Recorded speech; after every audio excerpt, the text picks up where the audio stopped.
Assalamualaikum warahmatullahi wabarakatuh. Teman-teman kelas 6, bagaimana kabarnya hari ini? Insya Allah baik ya. Alhamdulillah. Kita akan belajar di tema 5, dan di tema 5 ini kita akan belajar bersama, yaitu bersama Bu Nur, Pak Guntur, dan Bu Dian, insya Allah ya. Nah, untuk kali ini sebelum kita belajar, kita baca basmalah terlebih dahulu. Bismillahirrahmanirrahim. Kita akan belajar tema 5, yaitu tentang wirausaha. Ya. Membahas tentang wirausaha itu dekat sekali kaitannya dengan masalah ekonomi. Nah, kita akan pelajari yang pertama yaitu tentang keberagaman ekonomi. Apa itu keberagaman ekonomi? Keberagaman ekonomi adalah perbedaan tingkat ekonomi pada suatu masyarakat. Keberagaman ekonomi juga dapat dilihat dari keberagaman pekerjaan. Nah, teman-teman bisa lihat di lingkungan teman-teman adanya keberagaman ekonomi ya. Misalnya ada sebagai pedagang, ada sebagai penjahit atau konveksi usahanya, ada juga yang industri ya, industri membuat sesuatu, misalnya industri ada yang keripik tempe misalnya. Nah, itulah yang disebut keberagaman ekonomi ya. Kemudian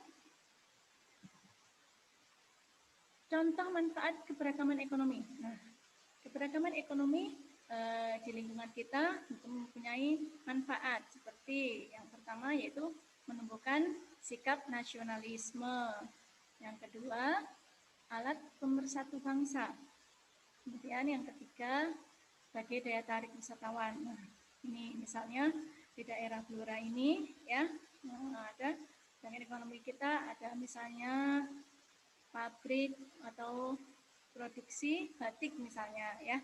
Ketika nanti ada pendatang atau wisatawan dari luar kota, itu sebagai daya tarik, oh ya di Blora ada batik misalnya seperti itu. Nah, itu sebagai daya tarik wisatawan. Nah, kemudian sebagai identitas bangsa di dunia internasional. Nah, itu tadi misalnya Indonesia memiliki ciri khasnya itu sama misalnya batik. Nah, di luar negeri misalnya ada terkenal, Indonesia terkenal dengan batiknya. Nah, itu sebagai identitas diri bangsa Indonesia. Nah, kemudian dari keberagaman itu tentu kita harus mempunyai sikap, ya, sikap menghargai keberagaman. Seperti nomor 1 yaitu toleransi. Sini apa itu toleransi? Toleransi adalah suatu sikap menghormati, ya, suatu sikap saling menghormati dan menghargai antar individu atau kelompok. Nah, satu sikap yang harus kita lakukan yaitu yang pertama yaitu toleransi. Yang kedua, tidak menghina. Tentunya dengan keberagaman itu berbeda, tidak menghina keberagamannya. Yang ketiga yaitu menjadikan keberagaman sebagai suatu kebanggaan. Yang keempat, menjaga kerukunan. Nah, itu sikap-sikap menghargai keberagaman.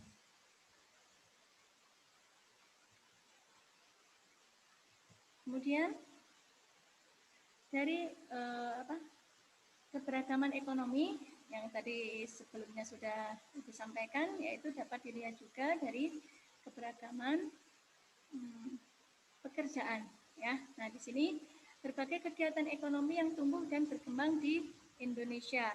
Nah, yang pertama pertanian. Tentunya teman-teman sudah paham ya, sudah tahu bagaimana di lingkungan kita ini banyak sekali yang pekerjaannya sebagai petani. Nah, itu keberagaman yang tumbuh di Indonesia. Yang pertama yaitu pertanian, kemudian perkebunan, selanjutnya ada perikanan. Nah, ini perikanan tentunya daerah-daerah yang dekat dengan laut.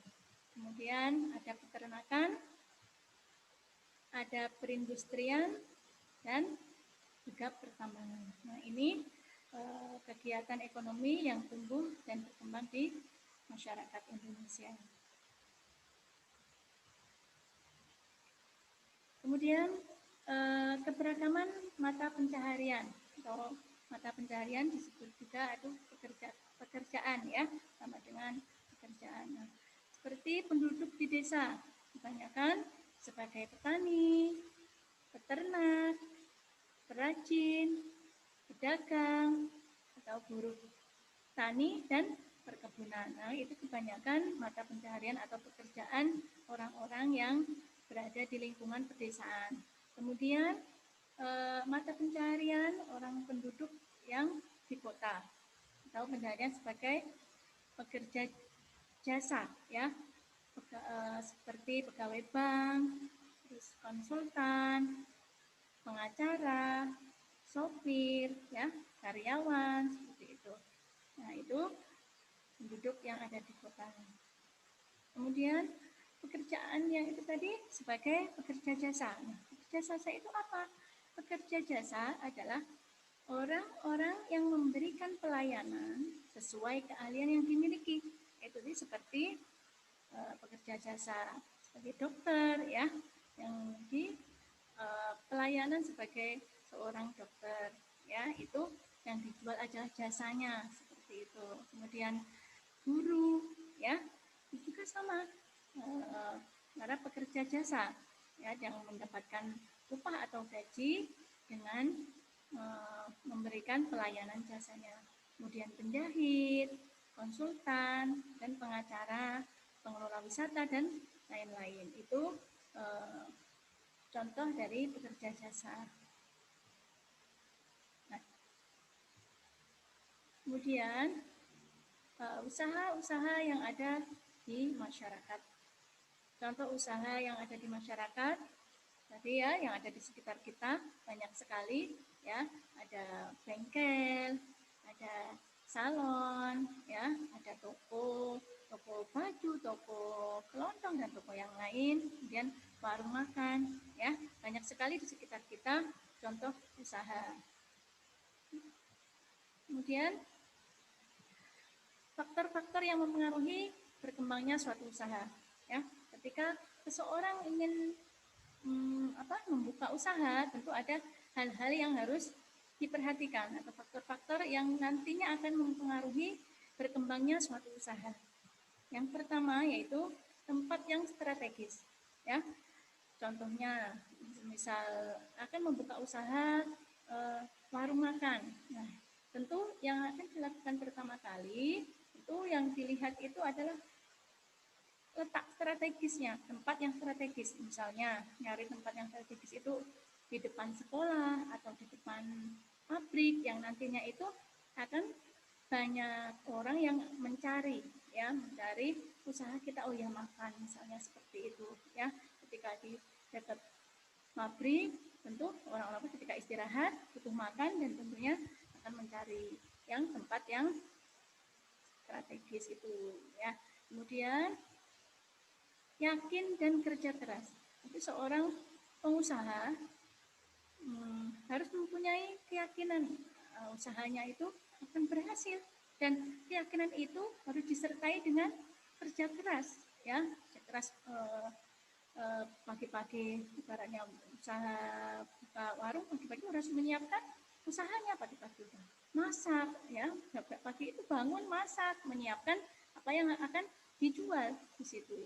Terus membersihkan tempatnya supaya apa? Menarik yang akan membelinya itu. Oh iya, ini dibersihin pagi-pagi, udah bersih-bersih. Nah, itu bekerja keras, nggak boleh pagi-pagi bangunnya siang, terus tidak menyiapkan segala sesuatunya. Nah, asal aja tidak kerja keras, nah itu tentu akan mempengaruhi keberhasilannya. Kemudian pandai berkomunikasi, ini juga salah satu faktor yang akan mempengaruhi berkembangnya suatu usaha. Nah, apalagi pekerja jasa ya, ibaratnya harus pandai berkomunikasi. Gitu. Kemudian contoh sikap kerjasama untuk keberhasilan suatu usaha. Nah, yang pertama punya murah hati, ya. Yang kedua mudah bergaul. Yang ketiga ramah dan disenangi masyarakat. Yang keempat menghindari perbuatan yang merugikan orang lain. Nah, itu contoh sikap kerjasama untuk keberhasilan suatu usaha. Nah, ketika usaha kita mau berhasil, tentu sikap-sikap ini harus kita punya. Seperti itu. Nah, teman-teman, ketika seorang pengusaha ingin usahanya lebih maju, kadang mendaftarkannya usaha itu agar terdaftar di misalnya dinas usaha yang terkait dengan usahanya itu. Dan biasanya untuk mendaftar itu harus mengisi formulir terlebih dahulu. Nah, kali ini kita akan melanjutkan tentang formulir. Nah, belajar formulir. Apa itu formulir? Nah, formulir adalah lembar atau surat yang harus diisi. Nah, itu tadi ketika kita akan mendaftarkan usaha kita agar tercatat seperti itu, agar diakui oleh dinas terkait, tentu kita mendaftar terlebih dahulu dan mengisi formulir. Dan formulir itu harus diisi untuk mendapatkan mendapatkan persetujuan seperti itu atas usaha kita, atau mendapatkan seperti pengakuan seperti itu ya atas usaha kita. Nah, di sini jenis-jenis formulir diantaranya ada formulir pendaftaran. Nah, itu tadi kita akan mendaftarkan usaha kita ke dinas terkait, tentu kita harus mengisi formulir. Contoh lain misalnya nanti teman-teman akan melanjutkan ke suatu jenjang berikutnya, misalnya ke SMP atau ke pondok pesantren. Nah, itu nanti juga akan mengisi formulir sebagai formulir pendaftaran namanya. Nah, kemudian ada lagi kartu anggota. Nah, ketika kita akan mungkin menjadi anggota suatu, misalnya kita anggota kelompok tani, misalnya ada ya di kelompok tani. Nah, itu nanti di situ ada mengisi formulir yang menyatakan nanti sebagai anggota. Nah, di situ anggota nanti diisi data-data kita seperti itu. Kemudian wesel pos. Nah, di sini ketika akan mengirim ya, dulu kalau sebelum ada ATM, sebelum ada ini banyak yang mengirim uang lewat wesel pos. Nah, itu wesel pos ketika kita akan mengirim uang ke tempat lain berbeda daerah, misalnya ya, itu kita datang ke pos menyerahkan uang kita sambil mengisi formulir, namanya formulir wesel pos. Nah, itu nanti ada kita mengisi formulir. Kemudian ada kartu pos. Nah, di sini juga nanti kita mengisi data-data daftar riwayat hidup. Nah, jenis formulir yang selanjutnya itu ada daftar riwayat hidup yang harus diisi. Nanti ada ada data-data yang memang harus diisi di dalamnya. Nah, kemudian slip tabungan. Nah, contoh formulir kemudian yaitu slip tabungan. Di situ juga nanti kita mengisi data-data kita ketika kita akan membuat tabungan. Kemudian, nah, ini contoh kartu pendaftaran anggota perpustakaan, nah, rumah belajar anak. Nah, ketika kita akan meminjam buku, nah, sebagai anggota kita biasanya diharuskan untuk mengisi kartu pendaftaran anggota. Jadi ketika akan minjam buku sudah ada kartu anggota perpustakaan kita. Nah, di sini misalnya hal-hal yang harus diisi di sini. Nah, yaitu pertama nama. Tentu nama harus tercatat ya, nama supaya jelas siapa, ini kartu siapa, ya kartu anggota atas nama siapa. Nah itu yang pertama tentu harus diisi nama. Kemudian tempat dan tanggal lahir, ya. Data berikutnya yang harus diisi yaitu tempat dan tanggal lahir kita, yang itu harus ditulis. Kemudian nomor anggota. Nah nomor anggota ini biasanya nanti diisi oleh petugas menyesuaikan nomor yang sudah ada. Kemudian unit kerja atau sekolah. Nah, nanti kalau masih sekolah berarti sekolah di mana, kalau sudah kerja, kerja di mana, seperti itu. Kemudian alamat rumah, agama, dan nomor telepon. Nah, itu data yang harus diisi dalam kartu pendaftaran anggota perpustakaan. Kemudian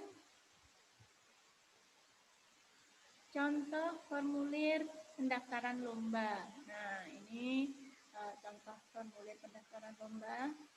Nah, contohnya lomba mengarang. Nah, ya. Nah, ini ketika kita akan mendaftar menjadi peserta lomba, tentu akan disuruh mengisi formulir pendaftaran terlebih dahulu. Nah, di sini yang harus diisi ya identitas diri, ya, nama lengkap, nah, nama yang harus diisi, kemudian umur, kelas, alamat, kota, kode pos, nomor telepon, nama sekolah, alamat sekolah, nomor telepon sekolah, dan nomor kartu pelajar. Nah, di sini ini poin pertama, identitas diri yang harus diisi oleh peserta yang akan mendaftar. Kemudian yang kedua yaitu jenis lomba yang akan diikuti. Nanti di jenis lomba ini kita menulis kita akan ikut lomba apa di situ. Nah, ditulis dengan jelas lomba yang harus yang akan kita ikuti. Nah, kemudian baru tanda tangan, tentu tanda tangan sebagai pendaftar di sini. Nah, itu contoh formulir pendaftaran lomba mengarang. Kemudian contoh formulir pengiriman barang dalam negeri. Nah, ketika kita akan mengirim suatu barang ya lewat pos atau lewat JNE, JNT dan sebagainya ya, yang lain. Nah, itu tentu nanti kita akan mengisi formulir. Nah, yang pertama data penerima. Nah, barang yang akan kita kirim itu nanti siapa yang akan menerima? Itu harus ditulis dengan jelas ya, nama awal dari penerima tersebut ya, misalnya nih nama ibu penerimanya sebagai penerima, nama awal berarti Siti. Nah, ditulis di situ nama awalnya.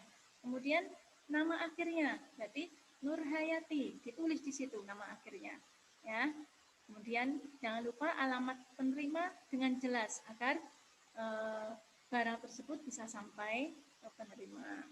Kemudian provinsi di sini provinsi yang alamat yang dituju atau penerimanya, provinsi mana, kota atau kabupaten, kode posnya jangan lupa, terus nomor telepon. Nah, itu data penerima yang harus diisi. Nah, kemudian data pengirim. Nah, sebagai pengirim juga mengisi data ya, sama nama awal, misalnya Dian Nitami, Dian nama awal berarti ditulis Dian, kemudian nama akhir Nitami, misalnya seperti itu. Jangan lupa alamat penerima. Nah, di sini alamat pengirim ya, artinya alamat pengirim ditulis. Kemudian provinsi, kota atau kabupaten, kode pos, dan telepon. Nah, di sini ada kotak 2 di bawah yang nanti ditandatangani oleh pengirim ya. Kemudian yang sebelah ditandatangani oleh petugas ya, seperti itu.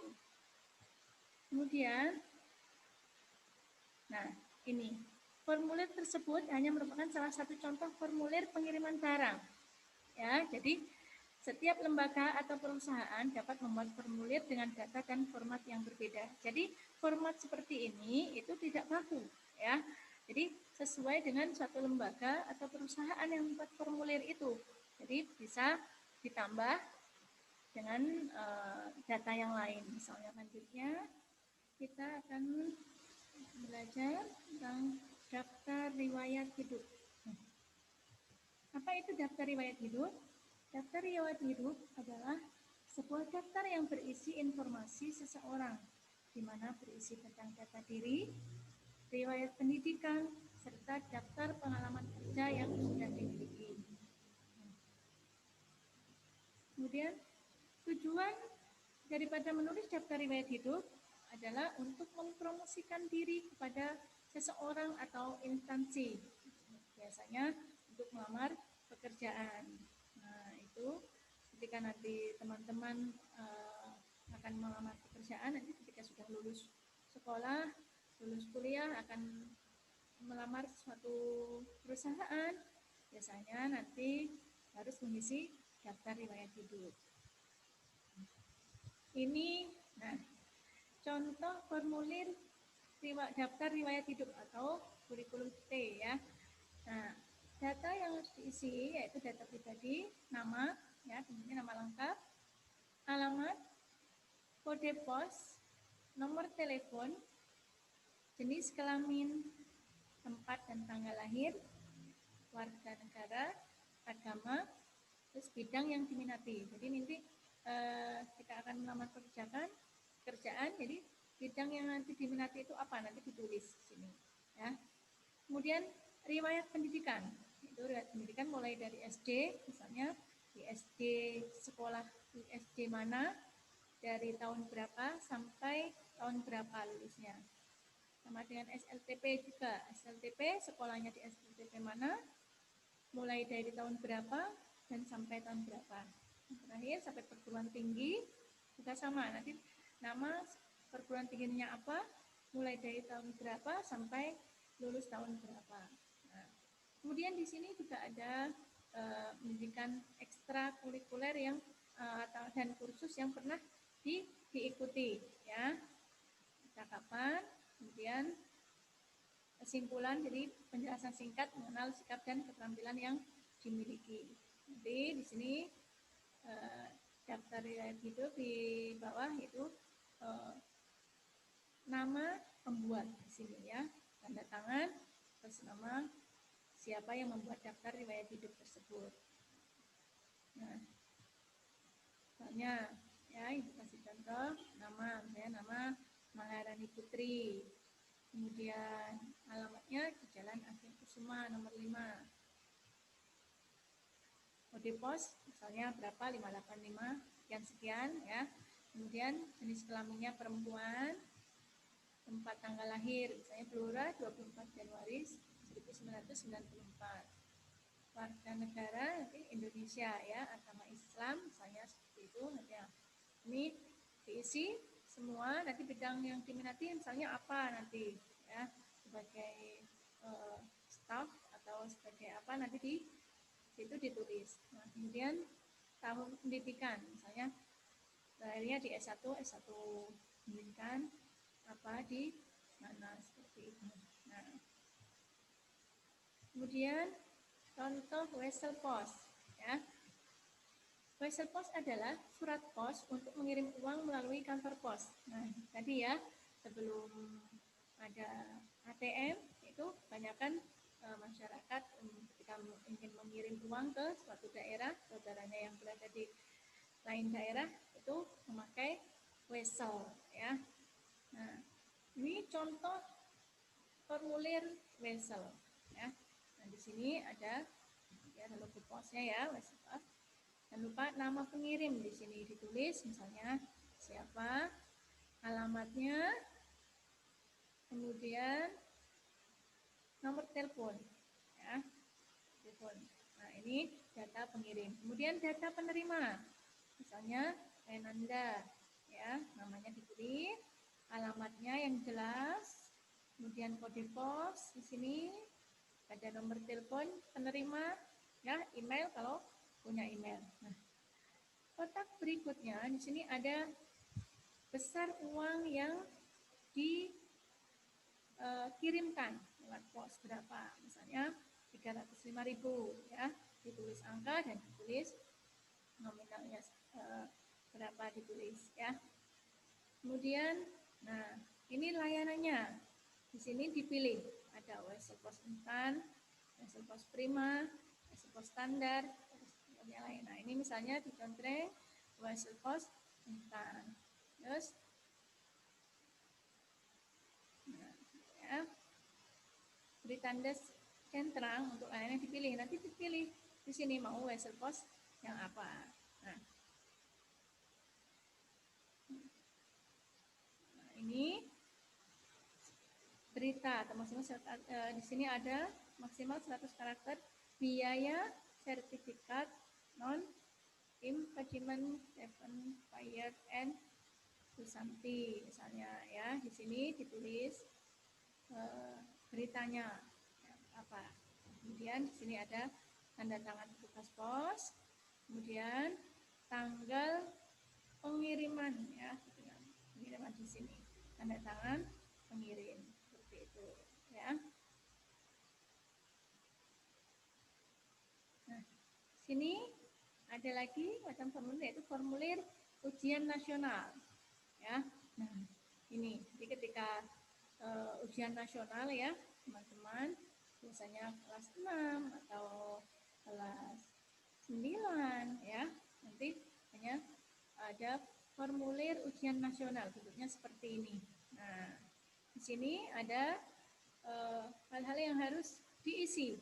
Nah, sebelum mengisi, tentu di sini ada petunjuk pengisian. Nah, petunjuk pengisian, jangan lupa sebelum mengisi, itu petunjuk pengisian itu dibaca terlebih dahulu. Nah, misalnya petunjuk pengisian di sini.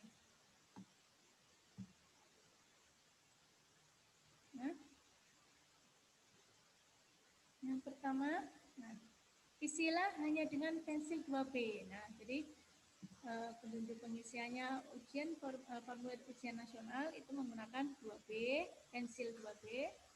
Kemudian lembar jawaban ini tidak boleh kotor, basah, robek atau terlipat. Nah, 3. Jika salah hapus sebersih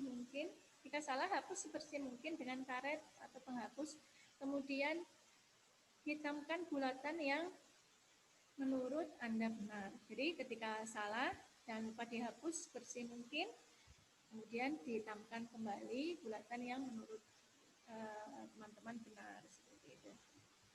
Kemudian yang keempat, tulislah nama peserta, nomor peserta, dan tanggal lahir pada kotak yang disediakan. Lalu hitamkan bulatan di bawahnya sesuai dengan huruf dan angka di atasnya. Nah, di sini teman-teman, ya, di sini ada misalnya nama Beni Zatra. Nah, B nanti dibuletin, B, E juga dibuletin E, ya, sesuai dengan ejaan huruf nama tersebut, ya, dibulatkan. Sama dengan nomor peserta dan tanggal lahir. Nanti dibulatkan sesuai dengan huruf atau angka di atasnya setelah ditulis di dalam kotak ini. Kemudian hitamkan bulatan pada kolom nama mata ujian yang sedang diujikan. Nah, mata pelajaran yang sedang diujikan, ya. Nama, kemudian tulis paket soal pada kolom yang disediakan, lalu hitamkan bulatan di bawahnya sesuai dengan angka yang di atasnya. Kemudian tulislah nama sekolah, tanggal ujian, dan bubukan tanda tangan pada kotak yang disediakan. Nah, ini juga sama, semuanya sudah disediakan di formulir yang ada ini. Tinggal kita mengikuti petunjuk pengisiannya. Seperti di sini teman-teman sudah tahu apa itu magnet?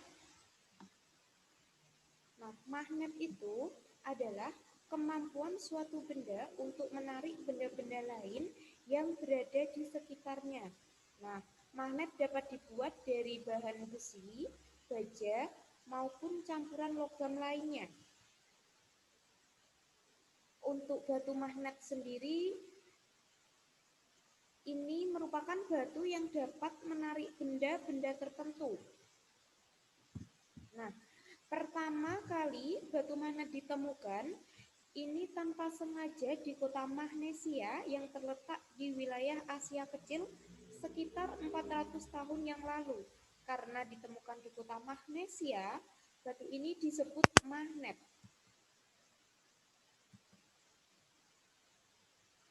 Nah, untuk benda yang dapat ditarik oleh magnet, ini disebut dengan benda magnetis. Apa saja kira-kira benda magnetis itu? Nah, benda yang dapat ditarik magnet biasanya ini terbuat dari besi, teman-teman. Dari baja ataupun bahan yang mengandung keduanya. Nah, mungkin di sekitar teman-teman bisa melihat ada sendok, garpu, ada peniti ya. Terus mungkin ada palu yang di ujungnya itu juga terbuat dari besi ya. Itu merupakan benda-benda magnetis. Nah, yang kedua ada benda yang tidak dapat ditarik oleh magnet. Ini disebut dengan benda tidak magnetis atau non-magnetis. Benda yang tidak ditarik magnet ini biasanya dibuat dari karet, kayu, atau plastik. Nah, di sekitar teman-teman bisa kalian lihat ya, ada banyak. Meskipun di sini ada garpu juga yang terbuat dari plastik, ada balon.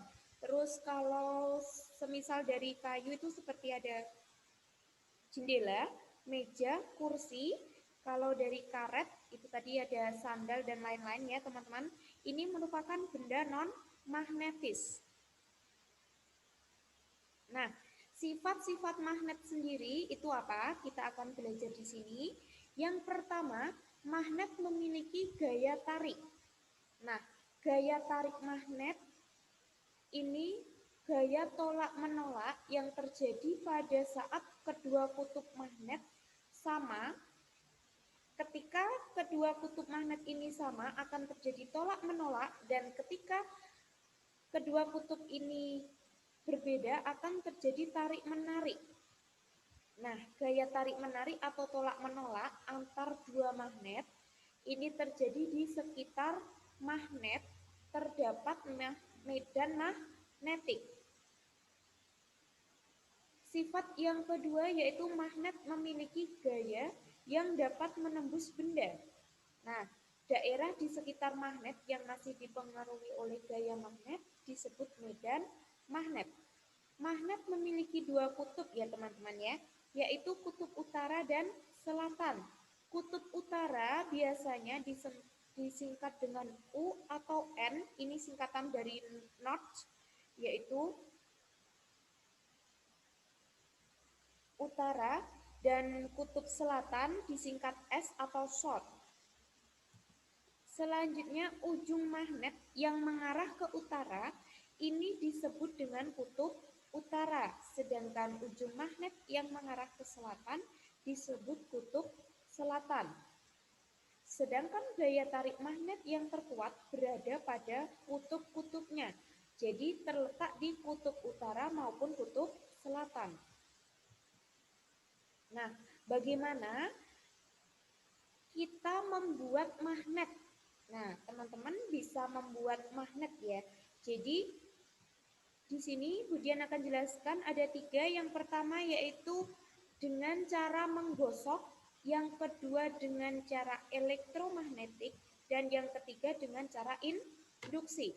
Untuk yang pertama yaitu dengan cara menggosok, teman-teman hanya membutuhkan magnet permanen dan benda yang ingin kita aliri, yang akan kita aliri magnet. Nah, benda yang bisa dialiri magnet ini yang jelas adalah benda yang magnetis ya, yang dia memiliki sifat kemagnetan. Nah, ini biasanya tadi sudah Budian jelaskan, bisa terbuat dari besi dan baja maupun campurannya. Dengan menggosokkan magnet permanen pada benda yang akan kita jadikan magnet secara satu arah dengan beraturan. Nah, gerakan yang searah dan beraturan ini membuat aliran magnet permanen terhadap benda yang menjadi magnet tadi dapat terpengaruhi magnet. Nah, untuk menentukan kutub utara dan selatan sendiri dari hasil magnet yang kita buat, kita hanya perlu melihat ujung magnet permanen, teman-teman. Nah, di sini ini ujung magnet permanennya, kita misalkan di sini adalah S, ya, di sini adalah S atau kutub selatan, maka hasil dari magnet yang kita buat dia dihasilkan atau menghasilkan kutub utara. Begitu juga sebaliknya, ketika di kutub selatan pada magnet permanen akan menghasilkan kutub utara pada magnet yang kita buat. Nah, selanjutnya untuk membuat magnet dengan cara elektromagnetik. Nah, di sini artinya yaitu mengaliri dengan arus listrik, teman-teman. Di sini kita menggunakan dua sumber listrik, yaitu dua batu baterai ya, teman-teman. Nah, selanjutnya setelah kita siapkan dua batu baterai ini, kita siapkan juga kumparan kabel ini yang terlilit. Yang terlilit ini kumparan kabel dan besi yang akan menjadi perantara. Nah, ketika ujung positif dan negatif pada arus listrik yang ada di batu baterai ini dihubungkan, maka ketika besi ini didekatkan dengan benda-benda yang magnetis seperti paku atau benda lainnya yang berasal dari besi atau baja akan menempel di besi ini. Nah, ini mengalir dari kumparan-kumparan kabel. Selanjutnya, yaitu dengan cara induksi, teman-teman. Cara kerja induksi ini terjadi karena pengaruh gaya magnet pada sebuah benda magnet elementer atau konduktor. Nah, kita akan menyiapkan magnet permanen dengan benda yang ingin kita ubah menjadi magnet. Nah, di sini ini yang atas ini merupakan magnet permanen ya, teman-teman. Yang di bawah ini adalah besi dan baja. Nah, selanjutnya kita letakkan dua benda tersebut secara berdekatan dengan posisi vertikal. Ini dengan posisi vertikal, ya, sudah. Selanjutnya letakkan jarum atau benda lain yang bisa menempel dengan magnet. Nah, pastikan posisi magnet permanen dan konduktor tidak berubah-ubah ya, teman-teman ya. Ini posisinya tetap seperti ini terus. Selanjutnya amati gerakan jarum yang telah kita letakkan di bawah konduktor yang sebelumnya ditaruh di bawah ini. Nah, jarum-jarum ini akan menempel di besi atau baja ini ya. Nah, akan menempel pada konduktor seperti itu. Selanjutnya, setelah kita belajar tentang cara membuat magnet,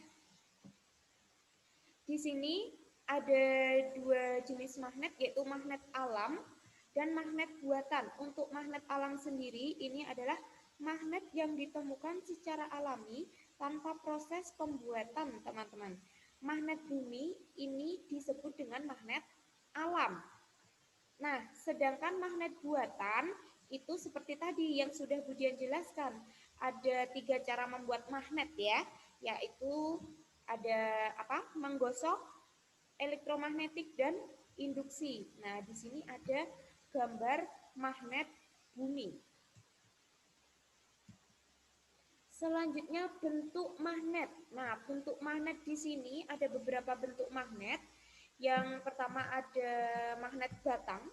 Di sini magnet batang, contohnya seperti ini. Magnet silinder, ada magnet jarum, magnet bentuk U. Kelihatan ya, di sini magnet bentuk U. Kutubnya selalu ada kutub selatan dan utara. Selanjutnya ada magnet ladam atau tapal kuda, dan yang terakhir magnet keping.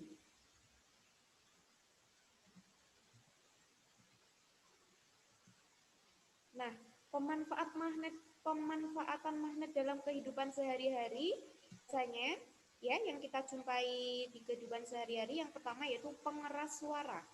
Nah, dalam pengeras suara ini terdapat magnet. Selanjutnya ada mikrofon. Nah, yang biasa buat rekaman atau menyanyi ya. Selanjutnya ada pintu kulkas. Nah, kalau di rumah teman-teman biasanya melihat pintu kulkas ya. Yang di rumah punya kulkas bisa dilihat pintu kulkasnya ini terdapat magnet. Selanjutnya ada juga kompas. Kompas sendiri ini digunakan untuk menunjukkan arah bumi ya teman-teman. Bisa menunjukkan arah ketika seseorang sedang berpergian, bisa menunjukkan mana arah utara, timur, selatan, barat, dan yang lainnya. Selanjutnya ada dinamo sepeda.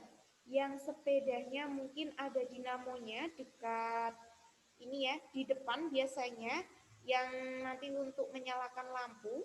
Nah, seperti ini dinamo sepeda.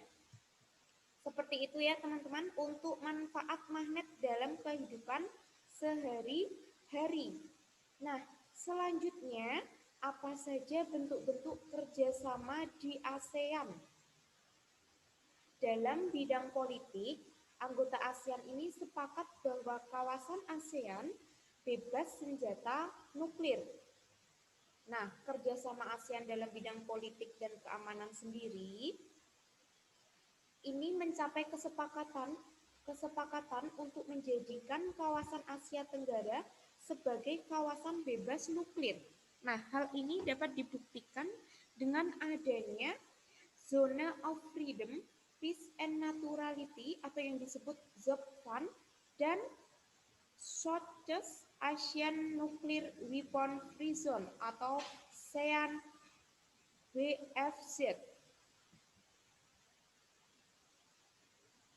Nah, selanjutnya untuk bentuk kerjasama di ASEAN yang kedua yaitu dalam bidang ekonomi. Nah, dengan cara mempromosikan masing-masing keunggulan negara anggota ASEAN. Dalam bidang ekonomi ini sendiri yaitu bentuk-bentuk kerjasama ekonomi ini dapat dilihat dari jumlah negaranya ya teman-teman ya. Ada kerjasama ekonomi bilateral dan ada kerjasama ekonomi multilateral. Nah, untuk dilihat dari wilayah geografisnya, ini juga dibagi menjadi dua, yaitu kerjasama regional dan kerjasama ekonomi internasional. Untuk kerjasama ekonomi bilateral ini sendiri adalah kerjasama ekonomi yang mengikat antara dua negara dengan suatu perjanjian bahwa masing-masing pihak akan melaksanakan atau memenuhi kewajiban di bidang ekonomi secara timbal balik.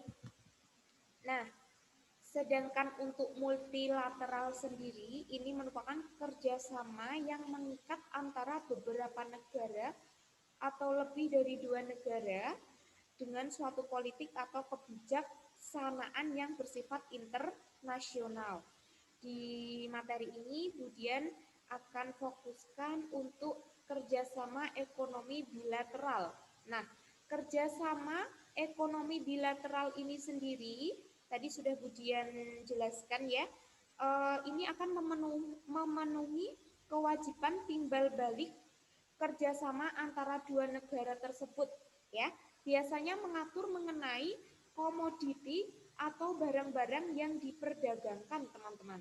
Nah, sistem pembayarannya yang digunakan, volume dan nilai perdagangannya yang disepakati, dan produk ekspor dan impor barang. Nah, apa sih yang dimaksud dengan produk impor dan ekspor barang itu sendiri? Nah, ekspor sendiri ini adalah menjual barang atau jasa ke luar negeri. Untuk impor ini membeli barang dan jasa dari luar negeri. Kalau ekspor adalah menjual barang atau jasanya ini keluar, kalau impor ini adalah membeli barang dan jasa dari luar negeri. Berarti barang dari luar negeri ini masuk ke Indonesia, sedangkan ekspor adalah menjual, berarti barangnya dari Indonesia keluar ke luar negeri. Nah, untuk produk impor sendiri Indonesia ini meliputi barang modal, contohnya mesin pabrik, pesawat, alat-alat berat, kapal, dan peralatan, serta perlengkapan TNI dan Polri. Yang kedua, bahan baku, contohnya ada kapas untuk industri tekstil, obat-obat kimia, untuk industri pupuk, dan komponen kendaraan bermotor. Yang nomor 3, ini ada barang konsumsi antara lain ada alat elektronik, daging, beras, mentega, makanan kaleng, kosmetik, kedelai, dan obat-obatan. Untuk barang produk ekspor sendiri, nah produk ekspor ini meliputi hasil pertanian ya teman-teman ya, yang contohnya ada kelapa sawit, cengkeh, kina, tembakau. Untuk hasil hutannya seperti kayu dan kertas. Nah, untuk hasil perkebunannya ada karet, kopi, teh, lada putih, coklat, dan rotan. Hasil perikanan, ada hasil perikanan yang diekspor merupakan hasil dari laut antara lain ikan tuna, cakalang, udang, dan bandeng. Untuk hasil pertambangan ini ada contoh barang tambang yang diekspor ya teman-teman. Ini ada timah, aluminium, batu bara, tembaga, dan emas. Yang terakhir ada hasil industri, contohnya ada semen, pupuk, tekstil, dan pakaian jadi. Nah, itu merupakan bentuk-bentuk kerjasama di ASEAN dalam bidang ekonomi. Selanjutnya, dalam bidang sosial budaya, ini dengan cara pertukaran pelajar, yaitu bisa jadi dari luar negeri, ini belajar ke Indonesia maupun pelajar dari Indonesia belajar di luar negeri. Ada festival lagu, ada pengentasan narkoba dan solusinya, serta penanggulangan dampak bencana alam. Yang keempat, dalam bidang militer, misalnya pernah diadakan latihan militer dengan nama Elang Malindo, yaitu antara tentara militer Indonesia dengan Malaysia. Selanjutnya yang kelima adalah dalam bidang pendidikan. Yang pertama, membentuk The Southeast Asian Minister of Education Organization atau SIAMEO. Yang kedua, membentuk University Network atau AUN. Yang ketiga, penawaran beasiswa serta menggelar olimpiade.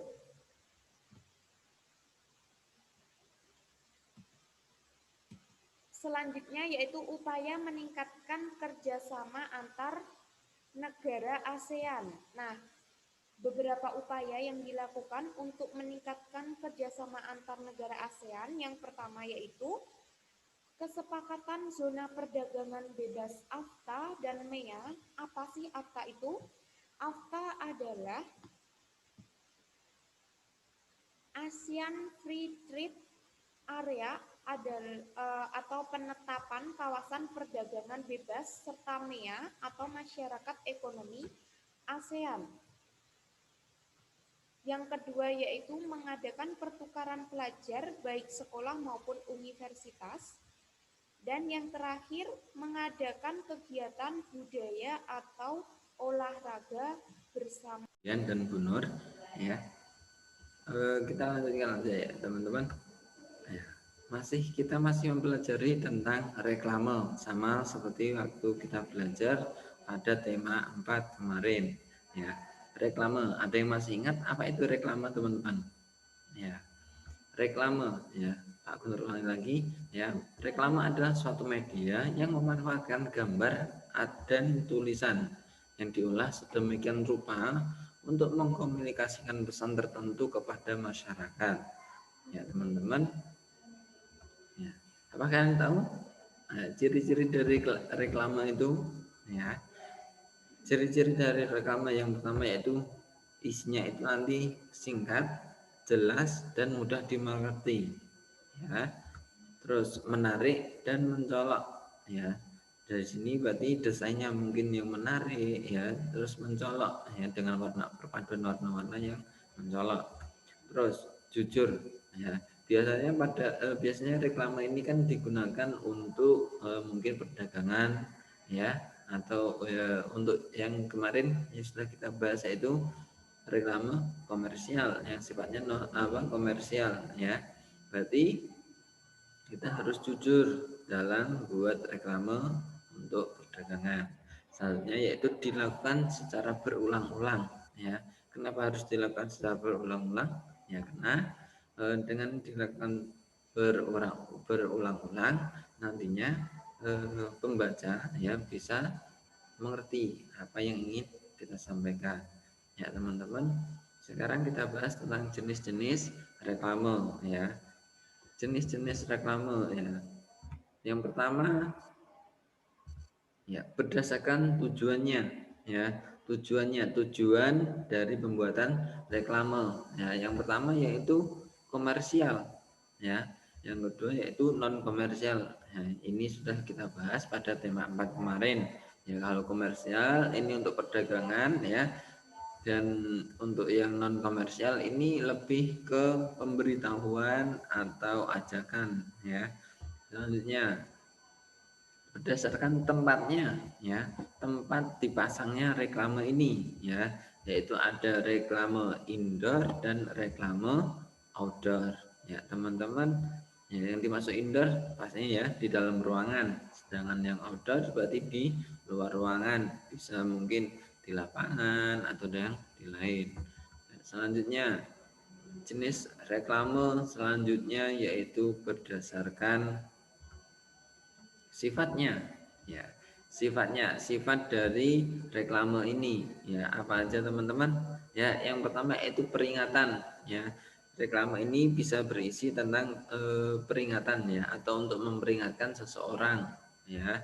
Selanjutnya yaitu untuk sebagai penerangan. Yang dimaksud penerangan di sini yaitu menjelaskan sesuatu, ya. Selanjutnya, ya, yang ketiga yaitu sebagai sifatnya itu permintaan atau ajakan, ya. Ya, selanjutnya yaitu jenis reklame berdasarkan medianya, ya. Media yang digunakan, ya. Yang pertama yaitu ada audio, ya. Kedua yaitu visual dan yang ketiga yaitu audio visual. Apa itu audio? Ya. Kalau audio ini berarti dapat kita rasakan atau kita nikmati dengan indera pendengaran, ya. Selanjutnya visual berarti dengan penglihatan dan audio visual dengan penglihatan dan pendengaran, ya. Selanjutnya teman-teman untuk audio, ya, untuk berdasarkan audio di sini, ya, dalam medianya yaitu yang pertama audio, contohnya apa teman-teman? Ya, contohnya itu mungkin iklan, ya, iklan tapi dari radio dan yang lainnya, ya. Terus kalau audio visual, nah, contoh kalau audio visual berarti ada mungkin iklan-iklan yang ada di televisi, ya, karena kita bisa melihat, ya, bisa kita nikmati dengan penglihatan ya, visual, dan juga audio pendengarannya ya. Sedangkan untuk visual ya, di sini contohnya ada banyak sekali macamnya ya. Kita pelajari satu persatu. Di sini Pak Kutus sediakan ada 10 macam reklame yang termasuk jenis visual ya. Yang pertama yaitu baliho. Apa itu baliho? Ya, baliho yaitu berupa papan reklame yang berukuran besar ya, yang diletakkan di tempat umum dan bersifat sementara atau tidak permanen ya. Ini ya contohnya ini ya. Nah, ini namanya baliho ya. Selanjutnya yaitu ada billboard ya. Apa itu billboard ya? Billboard adalah berupa bentuk poster dengan ukuran yang besar ya, dan diletakkan di tempat yang tinggi ya, tempatnya tinggi dan tidak terlalu di tempat tertentu yang ramai dilalui oleh orang ya. Ini contohnya ya. Ya, ini di tempat yang tinggi banget nih ya teman-teman. Selanjutnya ada spanduk ya. Spanduk yaitu jenis reklame visual yang terbuat dari kain ya, yang memanjang ya. Jadi bentuknya memanjang ya, atau horizontal ya. Ya, ini contohnya ya teman-teman ya. Biasanya ini dipasang melintang di atas jalan atau di antara kedua tiang ya. Ini seperti contoh yang ini ya, ini namanya spanduk ya. Selanjutnya yaitu ada poster ya. Poster yaitu berupa gambar dan tulisan pada selebaran kertas ya, dan ditempel di tempat-tempat umum ya. Contohnya di sini nih ya, ada beberapa biasanya berisi pesan-pesan tertentu ya posternya ya. Buanglah sampah pada tempatnya ya. Dibuat semenarik mungkin dan mencolok ya, supaya orang-orang tertarik untuk membacanya. Selanjutnya yaitu ada plakat ya. Plakat yaitu jenis reklame yang hampir sama dengan poster, mirip dengan poster, namun kalau untuk plakat ini ukurannya lebih kecil ya. Yang membedakan berarti ukurannya yang lebih kecil ya. Ini contohnya ya. Selanjutnya yaitu ada iklan ya. Ya, ini iklan ya. Kalau visual berarti ada gambarnya, kita nikmati dari penglihatan ya, iklan ya. Iklan ini jenis reklame yang bertujuan untuk mempromosikan barang tertentu atau jasa tertentu dalam bentuk visual pada media cetak atau elektronik ya. Terus ya ada yang selanjutnya yang ke-7 yaitu ada brosur. Brosur, apa itu brosur? Ya. Brosur itu berupa reklame ya, yang dibuat pada selembar kertas ya, dengan isi informasi yang lebih rinci dan lebih jelas ya. Mungkin biasanya ini brosur untuk, mungkin kalau di sekolah ya, yaitu brosur untuk sekolah itu ya. Nah, ini contohnya ya. Ya, biasanya brosur ini juga dilipat ya. Ya, selanjutnya yaitu embalase ya. Apa itu embalase teman-teman ya? Embalase yaitu jenis reklame yang ditempatkan pada kemasan produk ya. Berarti nempel di produk itu ya, di kemasannya ya.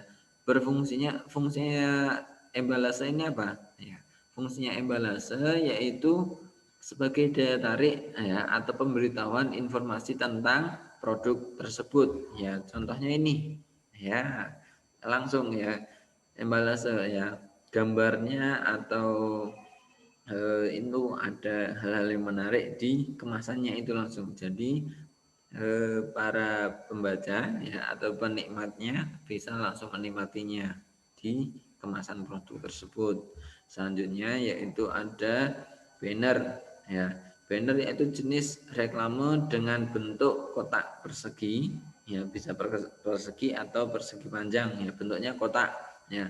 Biasanya dicetak dengan digital printing ya, ditempatkan di depan toko atau instansi ya.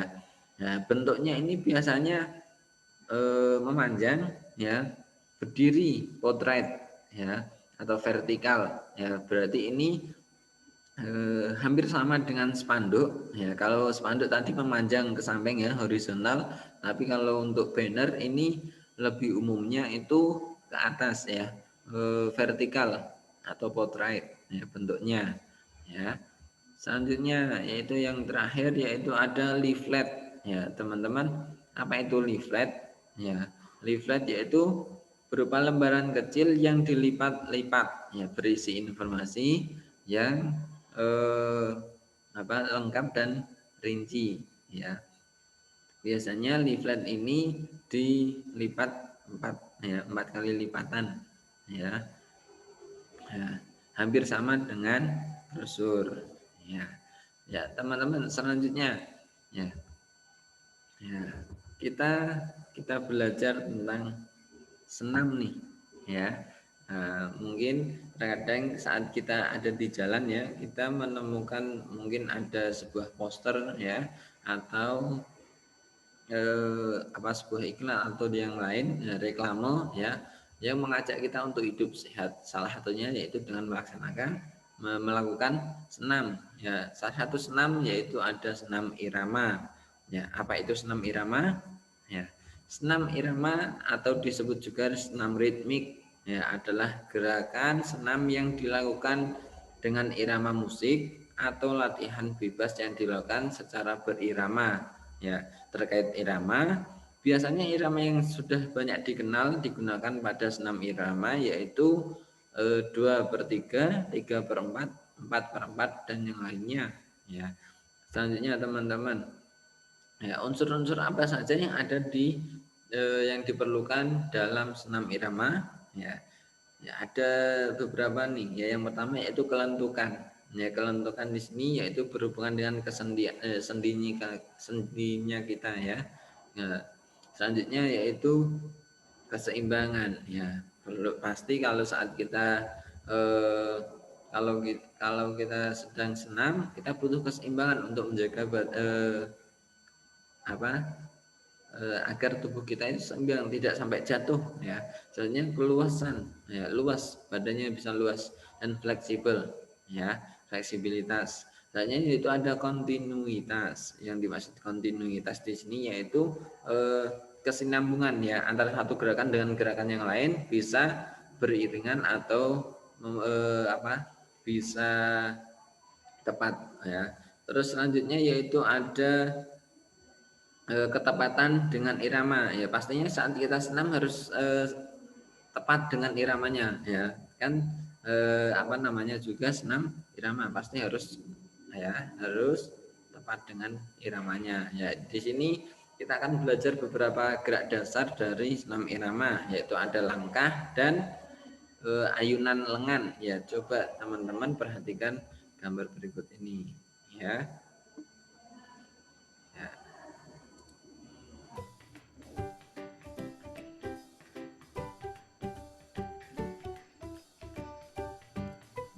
Itu gerak langkah dasar. Yang pertama ada langkah dasar ya, langkah biasa. Nah, seperti langkah biasa nih ya, bentuknya kita melangkah seperti biasa. Nah, itu ya, ada langkah rapat. Yang dimaksud langkah rapat ini kanan kiri rapat, atau kiri kanan.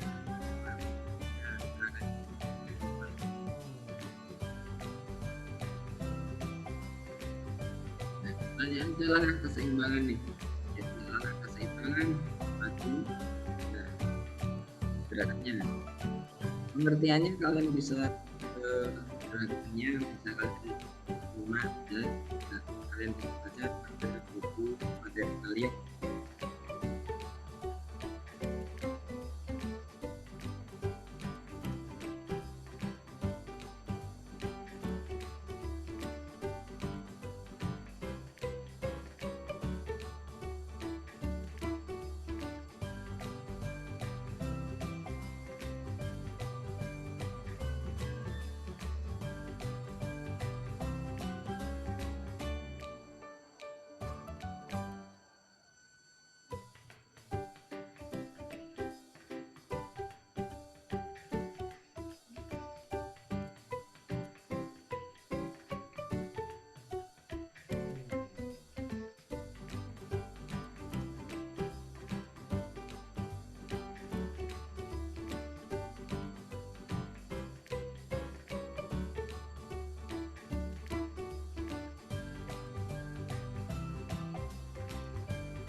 ini ada gerak dasar ayunan.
Ya, itu teman-teman tentang tadi ya, senam irama itu adalah gerak-gerak dasar dari senam irama ya teman-teman. Silahkan nanti di rumah kalian coba untuk melaksanakan atau melakukan tadi ya beberapa gerak dasar dari senam irama ya. Mungkin itu yang bisa Pak Gubernur sampaikan ya. Bukan Pak Gubernur saja sih ya. Yang hari ini bisa Budian, Bu Nur dan Pak Guntur sampaikan ya. Semoga bisa menambah pengetahuan kita tentang wirausaha nih ya. Ya, teman-teman jangan lupa untuk selalu semangat belajar walaupun kita belajarnya dari rumah ya. Ya, terus jaga kesehatannya, semangat belajar. Sekian dari kami. Wassalamualaikum warahmatullahi wabarakatuh.